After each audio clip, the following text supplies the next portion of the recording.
오늘은 성탄절 2부 날입니다. 성탄에 관한 메시지, 성탄절 강해를 하겠습니다. 마태복음 1장 21절에서 23절, 우리 구주 예수 그리스도. 아들을 낳으리니 이름을 예수라 하라.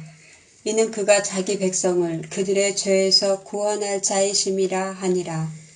이 모든 일이 된 것은 주께서 선지자로 하신 말씀을 이루려 하심이니, 보라, 처녀가 잉태하여 아들을 낳을 것이요 그의 이름은 임마누엘이라 하리라 하셨으니, 이를 번역한즉 하나님이 우리와 함께 계시다 함이라. 아멘.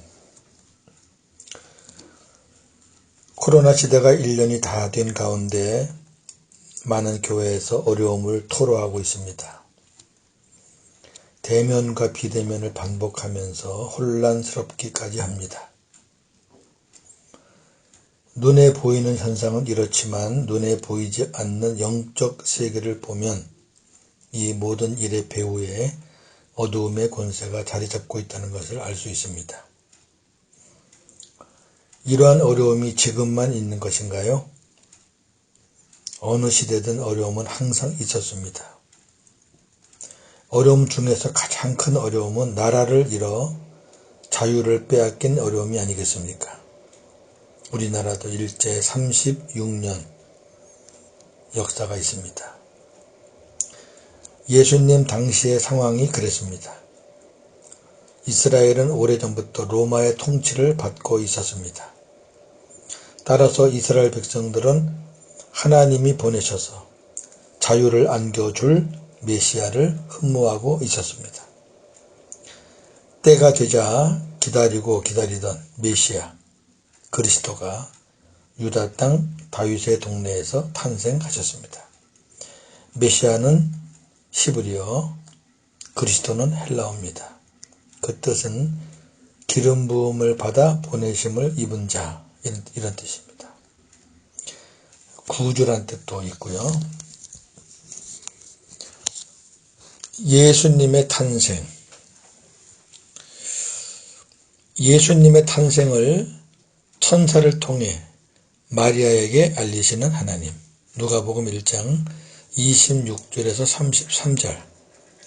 여섯째 달에 천사 가브리엘이 하나님의 보내심을 받아 갈릴리 나사렛이라 하는 동네에 가서 다윗의 자손 요셉이라 하는 사람과 약혼한 처녀에게 이르니, 그 처녀의 이름은 마리아라. 그에게 들어가 이르되, 은혜를 받은 자여 평안할지어다. 주께서 너와 함께 하시도다 하니, 처녀가 그 말을 듣고 놀라 이런 인사가 어찌함인가 생각하매, 천사가 이르되, 마리아여 무서워 말라. 내가 하나님께 은혜를 입었느니라. 보라, 내가 잉태하여 아들을 낳으리니 그 이름을 예수라 하라. 그가 큰 자가 되고 지극히 높으신 이의 아들이라 일컬어질 것이요 주 하나님께서 그 조상 다윗의 왕위를 그에게 주시리니 영원히 야곱의 집을 왕으로 다스리실 것이며 그 나라가 무궁하리라. 아멘. 자, 하나님께서 이제 예수님을 이 땅에 보내시기 전에 그 준비 작업을 하시는 겁니다. 일단 그 마리아가 예수님을 잉태해야 되니까 마리아를 먼저 찾아갑니다. 다른 거 얘기하는 거 아니죠. 네가 잉태해서 아들을 낳을 것인데 그 이름을 예수라고 하라. 이름을 딱 지어줬습니다.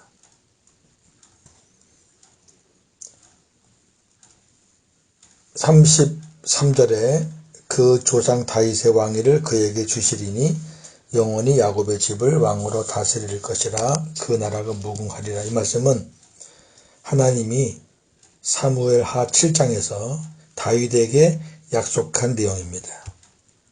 하나님이 다윗과 약속한 새 언약입니다.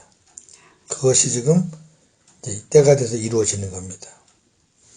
자, 그러면 이제 지금 약혼한 사람이거든요. 정혼한 사람입니다. 얼마 있으면 이제 결혼해야 되거든요. 또 여자에게만 이걸 알리면 되겠나요? 이제 남자에게도 알려야죠. 그렇죠? 그래서 예수님의 탄생을 천사를 통해 이번에는 요셉에게 알리시는 하나님이십니다. 마태복음 1장 18절에서 23절. 예수 그리스도의 나심은 이러하니라. 그의 어머니 마리아가 요셉과 약혼하고 동거하기 전에 성령으로 잉태된 것이 나타났더니 그의 남편 요셉은 의로운 사람이라 그를 드러내지 아니하고 가만히 끊고자 하여 이 일을 생각할 때에 주의 사자가 현몽하여 이르되 다윗의 자손 요셉아 내 아내 마리아 데려오기를 무서워하지 말라. 그에게 잉태된 자는 성령으로 된 것이라. 아들을 낳으리니 이름을 예수라 하라. 이는 그가 자기 백성을 그들의 죄에서 구원할 자이심이니라 하니라. 이 모든 일이 된 것은 주께서 선지자로 하신 말씀을 이루려 하심이니 이르시되 보라 처녀가 잉태하여 아들을 낳을 것이요 그의 이름은 임마누엘이라 하리라 하셨으니 이를 번역한즉 하나님이 우리와 함께 계시다 함이라. 아멘. 자, 요셉에게도 똑같은 내용입니다. 너와 앞으로 결혼할, 지금은 정혼했지만 그 마리아가 잉태를 했는데 성령으로 잉태한 거다. 그러니까 오해하지 마라. 아들을 낳을 것인데 그 이름을 예수라고 하라. 이름을 정해줍니다. 이렇게 양쪽으로 안 정해주면은 둘이 이름 갖고 또 서로 의견이 틀릴 거 아니겠습니까? 하나님은 정확하죠. 그러면서 예수란 이름의 뜻도 설명을 해줍니다. 요셉에게 말하는 거예요, 이게, 이 내용이요. 그리고 하나 더 붙어서 임마누엘이라는 것도 알려줍니다. 우리가 예수 임마누엘, 이 이름은 하나님이 천사를 통해서 요셉에게 알려준 겁니다. 자, 그 다음에 예수님의 탄생을 천사를 통해 이번엔 목자들에게 알리시는 하나님이십니다. 누가복음 2장 8절에서 14절. 그 지역에 목자들이 밤에 밖에서 자기 양떼를 지키더니 주의 사자가 곁에 서고 주의 영광이 그들을 두루 비침에 크게 무서워하는지라. 천사가 이르되 무서워하지 말라. 보라 내가 온 백성에게 미칠 큰 기쁨의 좋은 소식을 너희에게 전하노라. 오늘 다윗의 동네에 너희를 위하여 구주가 나셨으니 곧 그리스도 주시니라. 너희가 가서 강보에 쌓여 구유에 뉘어 있는 아기를 보리니 이것이 너희에게 표적이니라 하더니 호련히 수많은 천군이 그 천사들과 함께 하나님을 찬송하여 이르되 지극히 높은 곳에서는 하나님께 영광이요 땅에서는 하나님이 기뻐하시는 사람들 중에 평화로다 하니라. 아멘. 자, 목동들이요 엄청난 걸 본 겁니다. 지금 한번 이 장면을 한번 이렇게 영상으로 한번 상상해 보세요. 천군 천사가 찬양을 하고요. 야, 이게 무슨 실제예요, 실제. 예. 중요한 거는 온 백성에게 미칠 큰 기쁨의 좋은 소식이라는 거죠. 복음이죠. 그게 뭐냐? 그리스도 예수 구주가 나셨다. 아멘. 너희가 가서 경배하라. 그런데 표적이 있다. 하나님이 보낸 하나님의 아들이라는 표적이 있다. 그 표적은 바로 그 아기가 구유에서 탄생한 거다. 좀 신기하죠? 예. 말이 밥을 먹는 통이에요, 구유. 거기서 탄생한 아기가 바로 하나님의 아들이라는 거죠. 예수님은 그렇게 태어나셨죠. 화려한 왕궁에서 아니고 베들레헴 여인숙에서 아니고 마국간의 구유에서 하나님의 계획이었습니다. 하나님의 섭리였습니다.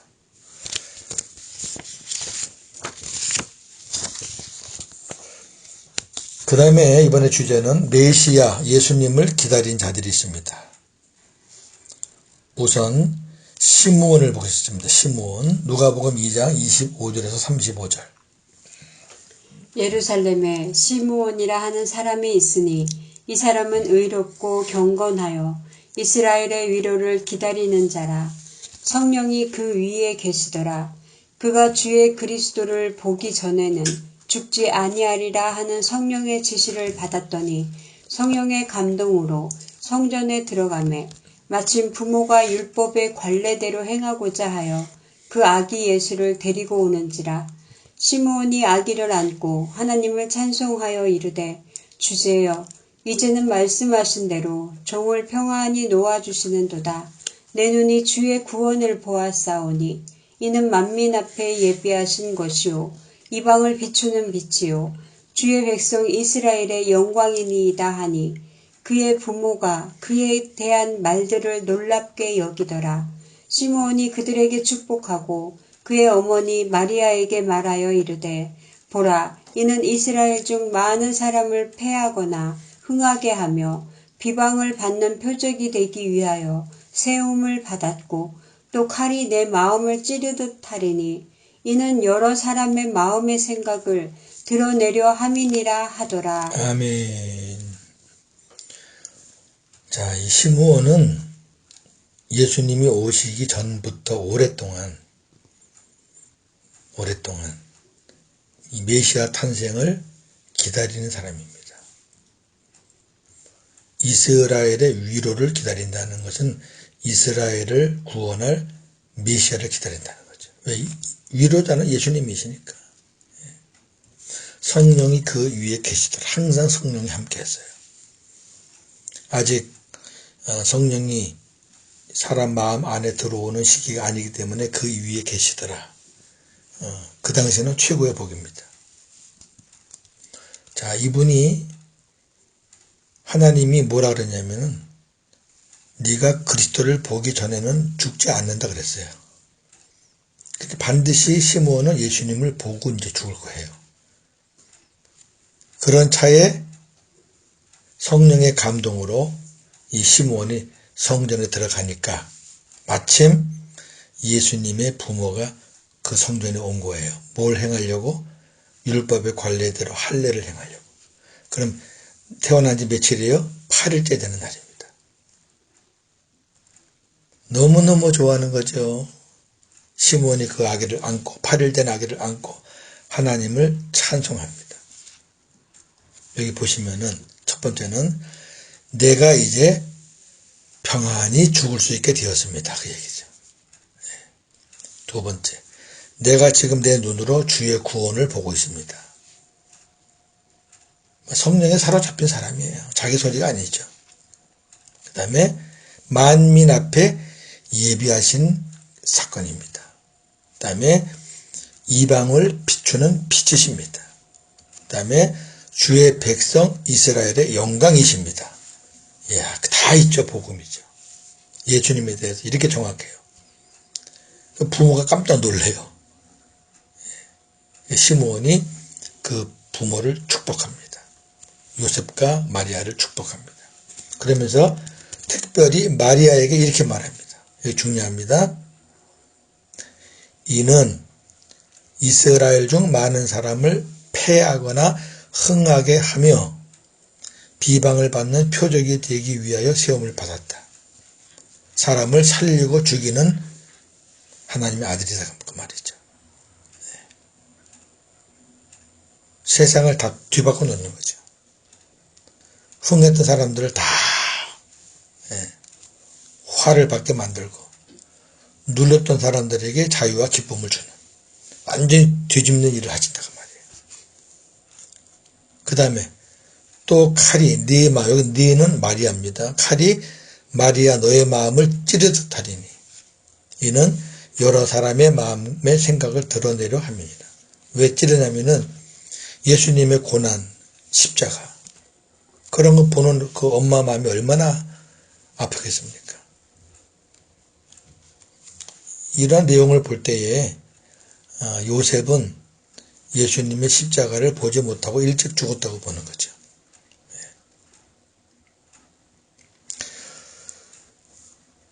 그 다음에 또 안나라는 선지자가 있습니다. 누가복음 2장 36절에서 38절. 또 아셀 지파 바누엘의 딸 안나라 하는 선지자가 있어 나이가 매우 많았더라. 그가 결혼한 후 7해 동안 남편과 함께 살다가 과부가 되고 84세가 되었더라. 이 사람이 성전을 떠나지 아니하고 주야로 금식하며 기도함으로 섬기더니 마침 이때에 나아와서 하나님께 감사하고 예루살렘의 속량을 바라는 모든 사람에게 그에 대하여 말하니라. 아멘. 지금 시므온 사건하고 이어서 있죠. 그럼 자 이렇게 되는 겁니다. 예수가 난 지 8일 만에 예수님 부모는 예수님을 안고 성전에 들어갔고, 시므온은 성령의 감동이 와서 성전에 들어가서 만났고, 성전에 들어가니까 이미 안나라는 선지자는 거기서 기도하고 있었습니다. 그렇게 만나는 거예요, 지금요. 이제 그림이 그려지시죠. 그 84세 되도록 일찍 과부가 돼서 성전을 떠나지 않고 주야로 금식하면서 기도했다. 그러다가 예수님 만난 거죠. 뭐라 그래요? 이 안나가 하나님께 감사하고, 그 다음에 예루살렘의 속량, 구원이죠. 구원을 바라는 모든 사람에게 그에 대해서 말하니라. 예수님을 증거하는 거예요. 이제 남은 생에 우리가 이렇게 좀 감춰져 있던 사람들을 보는 것도 굉장히 의미가 있습니다. 그 다음에 예수님을 또 기다린 사람, 사가랴의 아내 엘리사벳이 있습니다. 세례 요한의 어머니입니다. 누가복음 1장 39절에서 45절. 이때에 마리아가 일어나 빨리 산골로 가서 유대 한 동네에 이르러 사가랴의 집에 들어가 엘리사벳에게 문안하니 엘리사벳이 마리아가 문안함을 들으매 아이가 복중에서 뛰노는지라. 엘리사벳이 성령의 충만함을 받아 큰 소리로 불러 이르되 여자 중에 내가 복이 있으며 내 태중의 아이도 복이 있도다. 내 주의 어머니가 내게 나아오니 이 어찌된 일인가. 보라, 내 문안하는 소리가 내 귀에 들릴 때에 아이가 내 복중에서 기쁨으로 뛰놀았도다. 주께서 하신 말씀이 반드시 이루어지리라고 믿은 그 여자에게 복이 있도다. 아멘. 천사가 마리아에게 찾아가서 성령으로 잉태된다는 것을 알리고, 그리고 천사가 이 엘리사벳 이야기를 합니다. 엘리사벳도 잉태했다는 거죠. 그러니까 마리아가 빨리 이제 엘리사벳 집으로 가는 겁니다. 이 두 가정은 그 인척 관계가 됩니다. 자, 여기 보면은 재밌는 아주 의미 있는 말씀이 있습니다.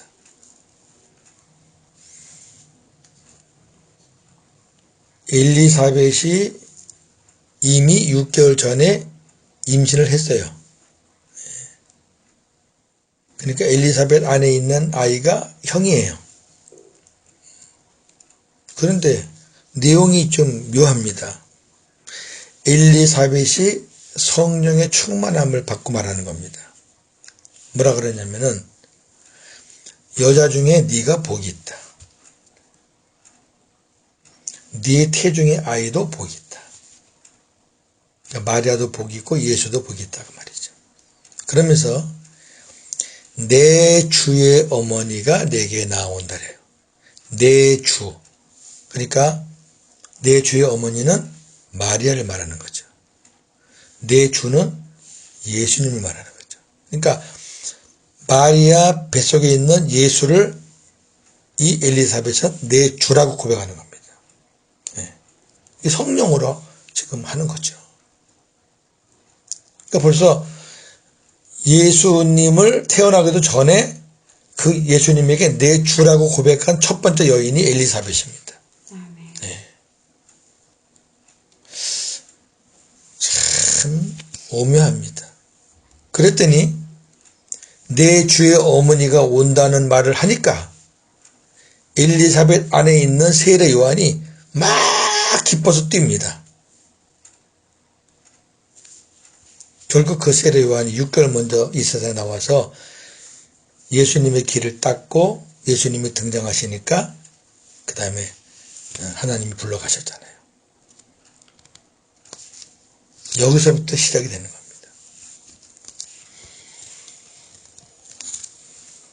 그 다음 주제, 예수님의 두 이름, 예수와 임마누엘 속에 주님이 오신 목적이 담겨져 있습니다. 첫 번째 이름, 우리를 구원하시려고 십자가에 죽으시기 위해 오신 예수님. 마태복음 1장 21절. 아들을 낳으리니 이름을 예수라 하라. 이는 그가 자기 백성을 그들의 죄에서 구원할 자이심이니라 하니라. 아멘. 예수란 뜻은 구원자.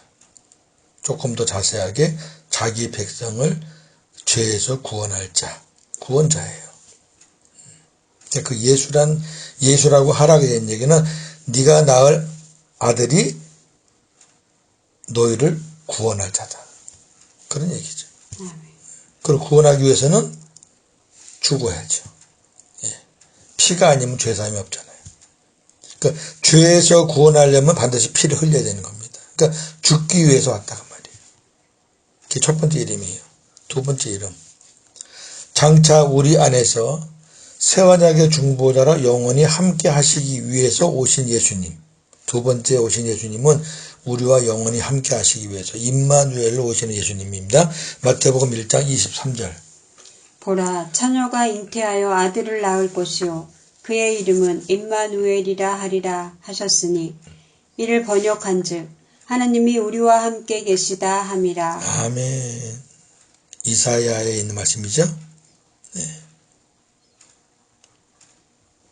이제 막 태어난 아기한테 인류의 죄를 위해서, 인류를 구원하기 위해서 죽을 예수다. 그리고 너희와 영원히 함께 하실 하나님의 아들이다. 임마누엘이다. 이렇게 이름을 알려주시는 거죠. 그러면 예수님이 이 땅에 왜 오시는 거가 분명하게 이 안에 다 함축되어 있는 겁니다. 십자가 지시고 부활 승천하셔서 우리의 모든 죄를 탕감받으시고 우리 안에 영원히 함께 하시려고 내 안에 들어오신 것. 그게 예수님이 이 땅에 오신 목적입니다. 다 있습니다. 이름 안에. 정리합니다. 예수님이 이 땅에 오신 것은 하나님의 뜻을 행하시기 위해서입니다. 요한복음 6장 38절. 내가 하늘에서 내려온 것은 내 뜻을 행하려 함이 아니요 나를 보내신 이의 뜻을 행하려 함이니라. 아멘. 그렇다면 하나님의 뜻이 뭐냐면은 옛 언약을 폐하고 첫 언약이죠. 새 언약, 둘째 언약을 세우시는 것이 하나님의 뜻입니다. 히브리서 10장 9절에서 10절. 그 후에 말씀하시기를 보시옵소서 내가 하나님의 뜻을 행하러 왔나이다 하셨으니 그 첫째 것을 폐하심은 둘째 것을 세우려 하심이라. 이 뜻을 따라 예수 그리스도의 몸을 단번에 들이심으로 말미암아 우리가 거룩함을 얻었노라. 아멘. 성경은요, 무슨 여러 사람의 무슨 인물사를 기록한 책이 아닙니다. 성경은 구속사입니다. 구속사. 결국 성경은 예수님에 대해서 기록한 책입니다. 그러면 예수님이 왜 이 땅에 왔는가가 제일 중요하잖아요. 주인공이니까. 근데 왜 왔냐면 하나님의 뜻을 행하려고 왔단 말이죠. 근데 그 하나님의 뜻이 뭐냐 그거죠. 이걸 모르면은 성경 해석도 안 되고 성경 이해도 안 됩니다. 엉뚱한 방향으로 가는 겁니다. 이걸 모르면. 하나님 뜻이 나와 있잖아요. 첫째 걸 폐하고 둘째 걸 세우는 거죠. 율법으로 의로워지는 것을 폐하고 왜 안 되니까. 못하니까. 복음으로 우리를 의롭게 해서 구원하시려고. 복음으로 우리를 구원하시는 그 새 언약이잖아요. 너희가 못하니까 내가 너희 안에 들어가서 그렇게 살게 해주겠다. 나와 하나가 돼서 함께 살자. 함께 살다가 나랑 함께 영원한 천국에 가자. 그게 새 언약인데, 복음인데 그거 하시려고 이 땅에 많은 생명들에게 하나님의 생명을 넣어주시려고 이 땅에 오신 거잖아요. 그래서 교회가 필요한 거죠. 교회가 뭐 하는 데입니까? 하나님의 생명을 가진 자들을 만드는 곳이에요. 돈 버는 곳이 아닙니다. 사람 끌어모아서 건물 자랑하는 거, 수 자랑하는 곳이 아닙니다. 돈 자랑하는 곳도 물론 아닙니다. 한 사람, 두 사람, 10사람, 100사람 숫자가 중요한 게 아니라 하나님의 생명을 가진 자들을 만들어내는 곳이 교회입니다. 아멘. 그러면 어떻게 되겠어요? 복음을 전해야죠. 아멘. 많은 목사님들이 복음 합니다. 복음 말 안 하는 목사가 어디 있습니까? 그런데 복음이 온전하게 정리가 안 되어 있습니다. 그냥 조각으로 복음 얘기하니까 정리가 안 돼 있어요. 일단 가장 중요한 거는 하나님의 뜻이 뭐냐? 첫 것을 폐하고 새 것을 세우려고 한다. 아멘. 그럼 첫 것이 뭐냐? 새 것이 뭐냐? 이걸 알아야 될 거 아닙니까?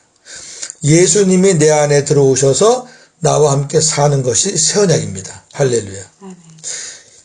예수님이 우리 위에 죽으신 것은 우리 안에 들어오셔서 우리와 영원히 함께 사시기 위해서입니다. 데살로니가전서 5장 10절. 예수께서 우리를 위하여 죽으사 우리로 하여금 깨어있든지 자든지 자기와 함께 살게 하려 하셨느니라. 아멘. 아주 중요한 말씀입니다. 우리를 구원하시기 위해 2000년 전에 탄생하셔서 십자가에 죽으시고 하늘 성소에서 우리 죄를 다 탕감받으시고 지금은 우리 안에 계신 구주 예수 그리스도를 경배하고 찬양합니다. 오늘도 복음으로 승리하시는 하루가 되기를 주의 이름으로 축원합니다. 메리 크리스마스, 행복한 성탄절 되십시오. 잘 주일 보내시고 저는 28일 월요일 전도서를 가지고 다시 뵙겠습니다. 감사합니다. 늘 기도해 주셔서 고맙습니다. 하나님 아버지, 성탄절을 앞두고 하나님 말씀을 봅니다. 예수님이 이 땅에 오신 것은 하나님의 뜻을 행하시기 위해서 오신 것인데 많은 이들이 그 뜻을 온전히 알지 못해서 성탄절이 이상하게 흘러가고 있습니다. 성탄절 카드 하나를 봐도 10장이면 9장이 산타클로스입니다. 예수님 탄생한 그림 사진 보기가 이렇게 어려운지 깜짝 놀랄 정도였습니다. 하나님, 하나님의 뜻은 율법으로 지쳐서 쓰러져서 도저히 가망 없는 인생들을 예수님이 그 안에 들어가셔서 함께 하시면서 살려주시고 생명 주시고 구원하시겠다는 것 아니겠습니까? 그래서 새 언약의 중보자로 이 땅에 오신 것 아니겠습니까? 예수님은 십자가에 계시는 것 아니고 부활 승천해서 하늘에만 계시는 것이 아니고 부활하신 몸은 하늘에 계셔서 다시 오실 때를 기다리고 계시지만 그리스도는 하나님이 보내신 그리스도는 영으로 우리 안에 오셔서 우리와 영원히 함께 하심을 믿습니다. 그 예수님을 영접할 때 우리가 하나님의 자녀가 되고 하나님의 자녀가 되어야 구원받아 권세를 누리게 되고 기업을 얻게 된다는 말씀 다시 한번 우리가 되새기면서 지금 우리 안에 살아계신 예수 그리스도를 경배합니다. 찬양합니다. 영광 받아 주시기를 원합니다. 오늘도 복음으로 승리하는 하루가 되게 하여 주시옵소서. 예수님의 이름으로 기도하옵나이다. 아멘.